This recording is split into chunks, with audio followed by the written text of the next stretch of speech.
Waktu Alkitab yang saat ini kita pegang itu satu, sebelumnya itu ya satu seperti ini ya.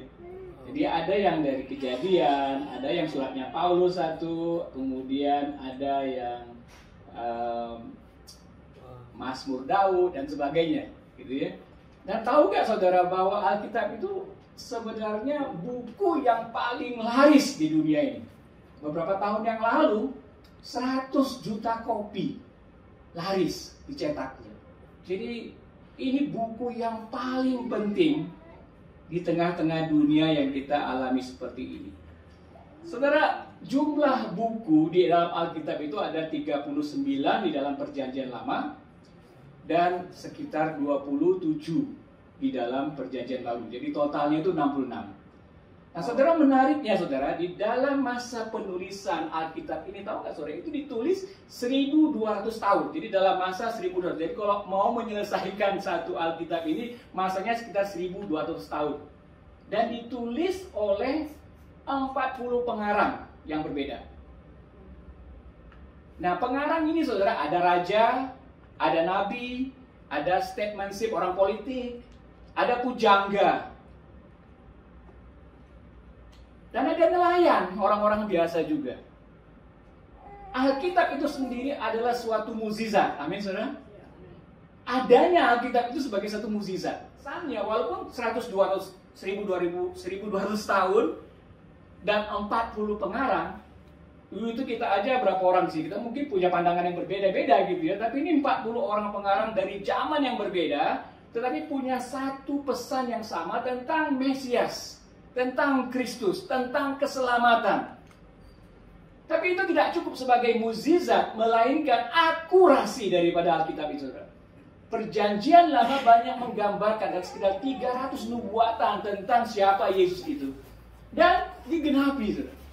Selama 2000 tahun sejak Alkitab itu diselesaikan, tulisan-tulisan itu selama 2000 tahun, banyak orang, berjuta-juta dirubahkan oleh karenanya.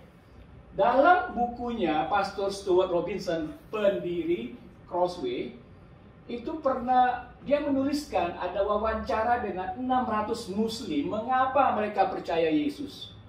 Ya, 1, 2, 3, 4, 5, 6. Tapi saudara lihat yang nomor 4. Suatu kitab suci firman Allah yang berkuasa. Jadi mereka itu mau mengikuti Yesus. Kenapa? Karena firman yang mereka baca di kitab suci atau Alkitab itu luar biasa. Itu berisikan tentang jaminan pasti keselamatan. Itu menceritakan pribadi Yesus yang penuh kasih dan pengampunan. Itu menceritakan bahwa kita punya relasi, bisa punya relasi dengan Tuhan dan keintiman dengan Bapa. Jadi apa? Semuanya itu tercatat di dalam Alkitab, saudara. Jadi kalau kita baca Alkitab dari awalnya, kita akan melihat polanya di mana Tuhan itu ingin menyatukan manusia dengan dirinya. Ingin kita relasi dengan Dia. Sedangkan iblis mencuri, menghancurkan, membinasakan. Sikap-sikap yang salah. Apa itu sikap-sikap yang salah dalam Alkitab? Ya, pertama-tama saudara, Alkitab itu hanya untuk pendeta. Kemudian ahli-ahli, tadi ahli Taurat di sini. Ahli Taurat, ahli-ahli Alkitab gitu. Orang-orang penting saja. Saudara, itu adalah kebohongan. Alkitab itu dibuat untuk setiap kita gitu membacanya. Untuk setiap kita. Kita sudah pernah masuk di dalam 1000 tahun masa kegelapan gereja. Oleh karena apa? Dalam masa 1000 tahun itu hanya pemimpin-pemimpin gereja yang bisa membaca Alkitab. Jemaat-jemaat tidak bisa, hanya pemimpin, pastor dan sebagainya. Dan di dalam masa itu terjadilah banyak sekali manipulasi. Karena orang tidak tahu sebenarnya firman Tuhan itu mengatakan apa gitu. Karena hanya dipegang oleh orang-orang tertentu, saudara.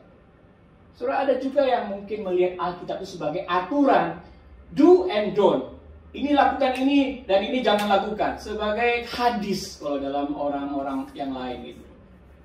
Peraturan-peraturan, saudara. Kalau kita melihat misalnya, kalau saya berdosa, nggak mau, nanti saya makin jelas bahwa saya berdosa gitu. Jadi orang melihat ini sebagai aturan do and don't yang membuat orang discourage atau tidak terdorong untuk membacanya. Saudara. Ada juga orang yang menganggap Alkitab itu sebagai prasmanan. Jadi biasa kita milih-milih gitu loh. Di dalam Alkitab itu yang senang-senang saja. Oh, Yesus tuh baik, Yesus mencintai, ku cinta Yesus dan sebagainya gitu. Tapi ketika dibilang, kamu harus menyangkal diri, kamu harus memikul salib. Oh, no, itu untuk Pak Iman saja. Disalibkanlah dia gitu. Ada juga yang kue untuk hari khusus saja gitu. Kayak kue ulang tahun, hanya ulang tahun saja kita makan kue itu gitu. Padahal firman Tuhan katakan dia adalah roti hidup. Daily bread, setiap hari kita perlu makan. Saudara, kita lihat di sini bahwa Alkitab, saudara, kalau saudara lihat tadi seperti saya katakan 66 kitab gitu ya. 66 kitab itu saudara bukan untuk pribadi gitu. Tujuan itu untuk Tuhan membangun komunitas. Dari mulai perjanjian lama, hati Tuhan sudah melihat bangsa-bangsa gitu. Kenapa? Karena ketika Abraham itu dipanggil dia akan menjadi berkat bagi bangsa-bangsa. Dan siapa berkat itu? Yesus keturunannya dari Abraham juga. Dan Yesus sehingga bangsa pilihan Allah bukan hanya Israel, termasuk juga Indonesia. Termasuk juga Australia dan sebagainya, saudara. Secara sederhana saya, saudara. Bagaimana membaca Alkitab? Ada 3 macam, saudara. Yang pertama adalah random, asal-asalan, ya enggak? Lagi mutek ini, ya, fuck.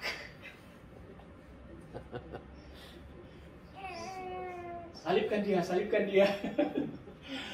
Nggak apa-apa, saudara. Kita bisa membaca Alkitab, bukan begitu, nggak masalah itu. Ya, random daripada tidak baca, ya enggak? Tapi ada juga yang sifatnya mau belajar. Ya kalau mau belajar ya kita misalnya mau belajar di kitab Injil itu Matius, Markus, Lukas, Yohanes. Apa perbedaannya sebenarnya? Nah kalau kita dari kalangan yang sering memuridkan, kita biasanya menggunakan satu kitab ya, yang sederhana misalnya kitab Markus, sederhana. Dan pelajari dan kemudian kita tutup dan kita lihat dari situ, oh ini cara Yesus memuridkan ya. Kita belajar dengan disiplin gitu tadi. Nah ada belajar Alkitab yang untuk orang awam gitu. Ya kembali lagi kepada kitab Lukas misalnya. Kita mau belajar kitab Lukas ini. Ya. Ada metodenya yang kita berikan kepada para pemimpin di lapangan bagaimana dia membaca Alkitab yang sifatnya itu bukan tambah pengetahuan, tapi bisa melakukan walaupun sedikit. Nah kemudian yang terakhir saudara, kita bisa topical. Ya topical seperti ini, kita bisa baca tentang apa sebenarnya firman yang hidup itu.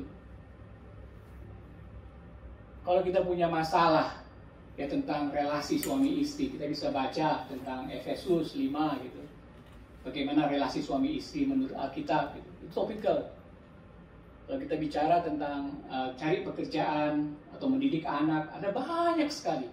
Di dalam pelayanan kita ada 54 bahan-bahan. Bahan-bahan untuk single mom, bahan-bahan untuk single dad, bahan-bahan untuk anak-anak muda. Tergantung, karena Alkitab itu kaya sekali. Jadi topikal, bisa kita bantu mereka untuk Bible study atau discovery Bible study dengan bahan seperti itu. Kalau kita membaca Alkitab dari kitab Kejadian sampai Wahyu, kira-kira berapa jam dengan suara keras? 72 jam cuma, saudara. 72 jam. Kalau di sini kita ada 20 orang, satu orang baca 1 jam gitu, ya kita bisa 40 jam. Dan kita mungkin kerjasama dengan gereja lain atau dengan yang kita bisa mengadakan satu kontes gitu loh, baca Alkitab.